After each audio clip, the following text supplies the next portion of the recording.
What if the god of religions, Christianity, Islam, Hindu, etc., was actually the devil and his greatest success was convincing millions of people that he was the one true god? That would be the position taken by the Gnostics. The Gnostics were considered so heretical that they were all but wiped out by Roman Christian Empire. Very little remains of what they were like or anything actually. This is a bad place. Hinduism doesn't really have the concept of the devil. There are evil spirits, but it's considered part of nature. Nor does Hinduism discount other gods. At its core, it believes all of those gods are connected to one universal spirit, but as a philosophy does not care what you call those gods. Brahman right. All other gods are his manifestations. Correct. Edit. As a Hindu I thought I knew everything there is to know about my religion. Apparently I don't. I have no special regard for Satan, but I can at least claim that I have no prejudice against him. It may even be that I lean a little his way on account of his not having a fair show. All religions issue Bibles against him and say the most injurious things about him, but we never hear his side. We have none but evidence for the prosecution, and yet we have rendered the verdict. To my mind, this is irregular. It is un-English. It is un-American. It is French. Mark Twain. This is the claim of Gnosticism. This idea is almost 2000 years old. Edit. Since this blew up I thought I'd add a couple points to give perspective, at least as I understand it. Many say this makes sense, but that's based upon a misunderstanding of the Old Testament, or at least a limited interpretation of it. The notion of the Old Testament God is wrathful, angry, and punishing can be seen as an anthropomorphizing of natural consequences. Your wrath is just what happens when your society becomes corrupt. This anthropomorphizing is merely what the ancient Hebrew religion groped around for as an explanation. But this does not preclude God either as a reality. God was the lawgiver. So God gave man laws through revelation, i.e. law of Moses. When the Hebrews fell away from those laws, it wasn't God punishing them, even though they conceived of it like that. It was the natural consequence of not following God's wisdom as contained in the laws, i.e. 10 commandments. The entire Old Testament is the cycle of the Hebrews going in and out of accordance with such laws and the consequences that follow. This can be interpreted both theistically or atheistically. The New Testament is not incompatible with this. The idea is that Jesus brought the higher law of compassion, which is God's ideal for man, but which man was not ready for during the Old Testament times. So the idea that it must be two different gods in the Old and New Testaments is not necessarily true. In the Old Testament God gives man laws. If he does not follow these he is not punished. He merely suffers the consequences. In the New Testament God then introduces a new moral framework for man's moral evolution through the example of Jesus and his teaching. This concept is called dispensationalism, where God introduces more teachings to man in each epoch or dispensation.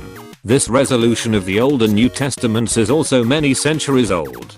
So everybody who thinks they've had a brilliant idea that the Old and New Testament God or gods must necessarily be contradictory is centuries behind the curve of theological resolution. Finally, I'm not saying what's real and what's not.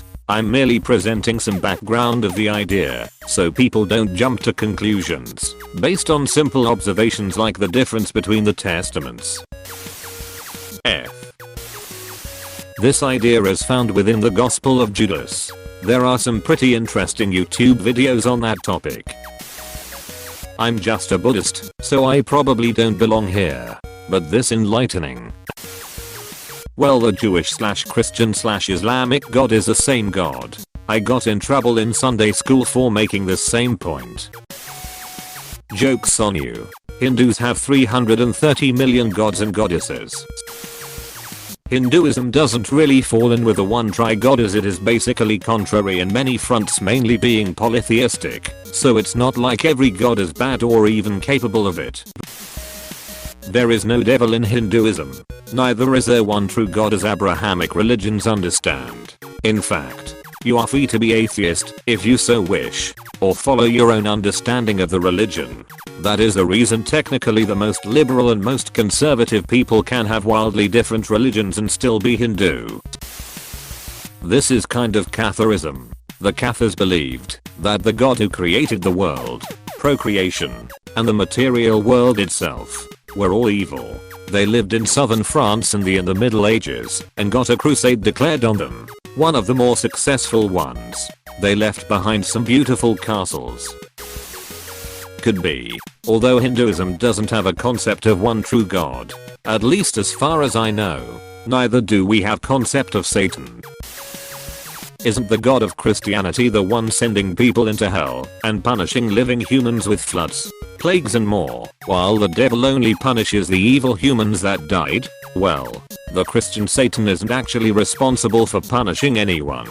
He is punished alongside everyone. His job is to trick everyone into being evil, so God can punish them. Fun fact, in the Bible, Satan is directly responsible for 10 deaths while having a bet with God, and so sanctioned by God. Meanwhile, your knocks off too. 4 meter people without even considering the flood and other big kills. Hey, this is true in Islam too.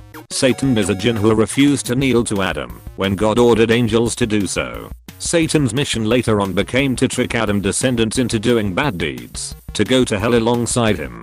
Why didn't God stop him, you say? I have no idea. I know that Islam recognizes that evil can still lie within regardless of Satan interference. They called the self that calls for bad deeds. Thanks for correcting my mistake. Edited. Jinn instead of angel. The reason is that the Satan believes he is superior and God doesn't.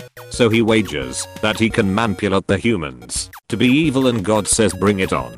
There is a very vivid example of it in Quran. In the Bible and Quran there is a story in which a figure named Job is tested by Satan to see how much he can handle, and in Islam he is an inspiration of patience because of all that Satan put him through. Kudos for him, I guess. What if God was just a group of intelligent people convincing not so intelligent people to do whatever they want? Interesting question, but 2 technicalities are bothering me, and I won't be able to sleep tonight unless I mention it. 1. Hindu isn't a religion. 2. There isn't one god in Hinduism. I've often thought of this actually. Guess we won't know till we die. This idea is ancient. My understanding of its earliest appearance is in the form of the story of Prometheus, one god who rebelled against the others to bring man knowledge. He was tortured for all eternity for having the temerity to share the power of the gods with lowly humans. It is pretty apparent that a being demanding worship and who swings around their might as book God does and supports theocratic societies and massacres and wars is not good. I pose that any entity who wishes to see humans live their lives, grow, change, evolve, and do what is right for each other, to fight ignorance, and to learn the true shape of the universe is the hero of the story. To see the truth of this, all one has to do is look at the reality of it. If the avatar of evil itself is bent on destroying the world and leading men astray, such an entity would obviously make a play at tricking people into thinking they were in charge and to do what they say. For every truth the Promethean handed down, such an entity would have to be there to corrupt it. In this way, the only truths that couldn't be corrupted in such a way would be those truths that can't be rewritten. Those truths that are so universal that they are, well, baked into the physics and metaphysics of the universe itself. We know how to observe and get at those truths, and the known methodologies to do these things are logic, science, philosophy, and most central to all these things is the one thing that religious forces would decry: doubt. I, personally, do not fear doubt. I welcome it, because it is the razor which I use to cut away ignorance from my existence. Shrek is the only true god. Considering some of the atrocities in the Old Testament, that might make too much sense. Considering the many atrocities that are happening in the world every single second, that makes a lot more sense than God lo vs you aligns endlessly. While there exists human trafficking, systematic torture, a fucking pandemic, dozens of military conflicts, and literal millions of people starving to death. Or, imagine if the concept of God is merely humanity's obsession with control, violence, and the fear of death. We'll do anything to have a perfect set of rules. To live by that will alleviate the burden of having to make sense of the chaos that is existence. And if we are good, then we'll get to see our dead relatives again. Sick prank, bruh. How can you tell a good tree from a bad tree? Look at the fruit that it bears. Here, in the Stone Age, people used to worship snakes. When the Bronze Age religions came up, they started putting snakes in their myths that were enemies of the god, to be defeated by him. Hercules killed snakes. The serpent fucked up Jehovah's plan. This is how it goes. Baphomet, that goat-headed big-dicked big-titted devil man, is named after Muhammad. Other people's religions are always evil. The devil is the accuser and the prince of lies.